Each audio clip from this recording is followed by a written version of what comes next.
Okay, hi there. This is Phil Simborg, USBGF Teaching Pro, and today we have a problem that I got wrong and had a problem with. In fact, this came from a chouette where several of us got it wrong, and I have a guest commentator with me today from New York, Victor Ashkenazi, who is a very, very highly ranked player and not ranked as high as he should be. His latest recorded matches are showing PRs that are phenomenal. He's clearly one of the better players in the world. He's kind enough to give us some time today and tell us how to play this role. So before Victor gives us a little bit of an insight in this, why don't you take a look at it and see what you would do. You're red, you have a 6-5 to play, blue's holding the cube.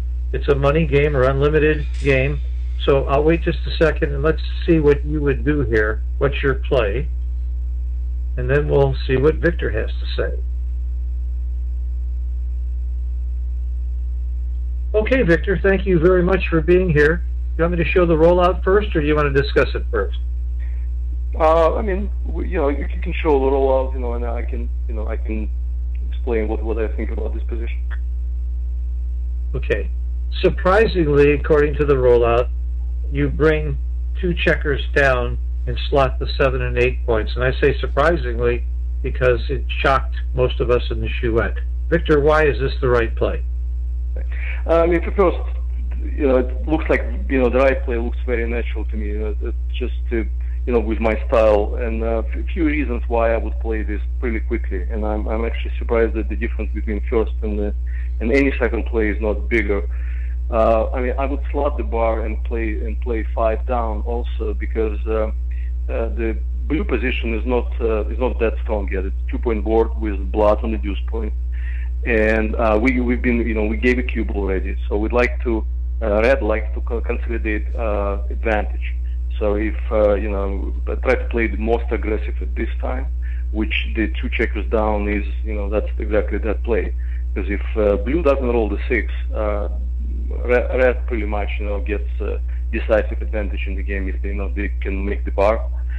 And again, the downside of that is, if blues hit the 6, they would have to hit the 6 with with either 3, 4, or another 6 to cover the deuce, or with 1 and 2 to hit 2 checkers. I mean, both of obviously all of those options are not very pleasant for red, but I think it's worth to take a risk at this time, again, for just for a chance to pretty much create a very, very dominant position.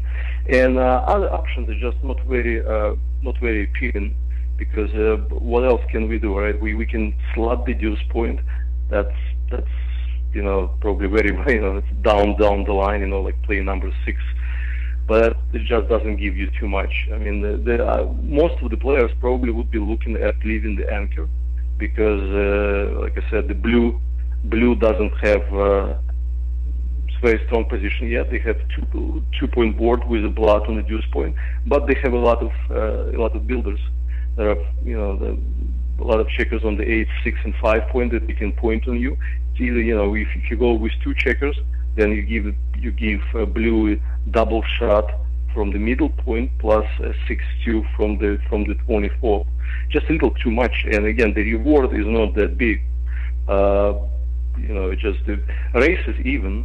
So why risk? Why leave your only anchor and give your opponent double shot when you still have 4 checkers in the midpoint, which sitting there and doing nothing?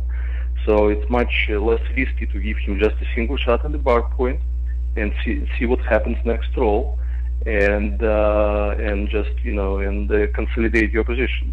Second best play appeared to be 13-8 and 9-3, as you see according to rollout. To me, just too passive. You kill the builder from 9 to 3. You put the checker on the 8, which doesn't do too much there. And again, it's the position asking for a little bit more decisive play at this time. And like I said, I would take a risk right now and just try to create the decisive position. Very, very good. I understand completely. Looking at this from another standpoint, just a little bit that I'd like to add to it. If you look at positions, and I've learned this quite a bit from my teachers, to think in terms of game plan. Red is really, with the right play, you're playing a priming game. If you don't get hit, you've got a fantastic priming game, and it certainly makes sense to try to play a priming game when you've got such a beautiful prime to start with and your opponent is not at the edge of the prime. You make a prime here and you've got an incredibly strong game. So why try to play a racing game when you've got a fantastic priming game? Now, if you do get hit, yes, it turns into a hitting game, but number one, you still could convert it back to a priming game if you come in and hit back. And number two, if you want to get into a hitting game, who's afraid of being in a hitting game when you have 4 inner board points and your opponent has 2 inner board points with a blot? So either way, whether you're going to be playing a priming game or a hitting game, you're better off than playing a racing game, which is the play that we made over the board, which was to come out and just race. So it from the standpoint of game plan, which is the overall strategy, it certainly makes sense to make this play. Now, you said something else, Victor, that I found very fascinating. You said, well, the cube is already turned, so you may as well make this play. Put the cube in the middle. Does anybody have any idea? Does the play change? First of all, let's let the audience give it a little bit of thought. Naturally, it's a loaded question. I already know the answer because I'm not dumb enough to put myself out there like that. I already know what you do. Does it change? First of all, ask yourself, is there a reason to change the play? Victor, do you want to take a shot at this? Yeah, I mean, unlike you, I don't know the answer to that. But I would think that first of all, that the presence of a cube does make a difference, because in general, I don't know how much of a difference, but putting 2 checkers down is your play for a gammon 2, which at this point doesn't count. So your reward is much bigger when blue doesn't hit, because otherwise you just cube him out. Okay, and that's you said the major thing. Let's take off the Jacobi rule, because that always skews things. One reason that you don't make a play that gives more gammons when there's no cube turned in a money game is because you don't get credit for a gammon. So to make it more like match play, if you did 11 away, which is what I usually do, or take off the Jacobi rule, we can really see how this applies better for match play. And as Victor pointed out, it is really different when the cube has not been turned, because if you don't get hit next time, it's going to be double. You're going to have a sure double and maybe a double and a pass. So why risk shots and getting hit? So this illustrates, I think, a really, really important point about how the cube changes your plays and how the cube changes your thinking. As a matter of fact, at DMP, which is another thing you need to always consider, Stick says always take a look at the DMP play. Slotting both is the DMP play. You win more games with that original play of slotting the bar and coming down. But if you're going to use the cube to double him out or to double, you don't want to leave a shot on the next roll. I looked at another variation, too, that I thought was interesting.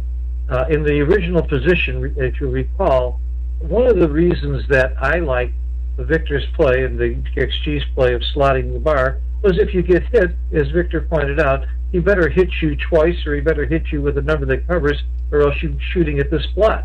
Well, I looked at another variation. What happens if the blot's covered?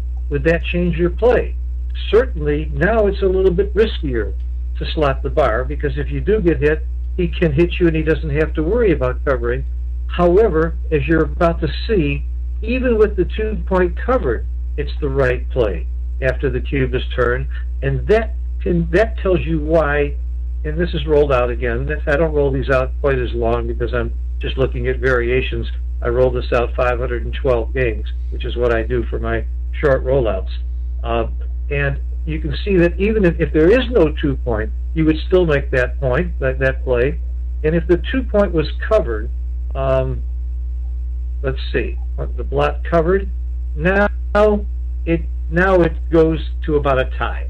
It's almost that you could flip a coin. So with no 2-point at all, you would still slot the bar. With the 2-point covered, you could pretty much flip a coin. So when Victor was talking about what goes on, and you do have to look at both sides of the board. That's something that lots of people forget. It makes a big difference whether this blot is here and whether it's covered, or whether it's not covered, or whether there's no point there at all. All those are going to change your plays. You have to look at all the factors. That's why backgammon's so much fun. You have enough different variables, but the answer can always be found through logic, reasoning, and the numbers. It's not some magical guess. It's everything that Victor said was logical, it was factual, and based on how many times will you get hit, how many times will you come back in, how many times do you cover if you don't get hit. So that's really the approach in this. And again, don't feel bad if you missed this, because this was a problem that several very top players in an actual Chouette situation missed badly, and I can only be thankful that Victor wasn't in our Chouette. Thank you for living in New York instead of Chicago, Victor. I appreciate that. Otherwise, I would be a lot poorer man right now. Anything else to add about these positions? No, except for your, with your weather in Chicago, still, I'm not moving to Chicago anytime soon. Okay, Victor, thank you very much. We're going to have more videos with Victor in future. I spread these out. I have Victor and Bob Wachtel has started analyzing matches recently. We have Stick, Perry, Mary Hickey, a lot of really top players. Don't miss the one that I had recorded and posted earlier with Bob Wachtel, where he tells you all about his old book and his new book and why he's writing it, and then looks at a very interesting position. These are all of the benefits to the membership of the USBGF. Victor, thank you for your time, and we'll see you again soon. Bye-bye. Thanks a lot.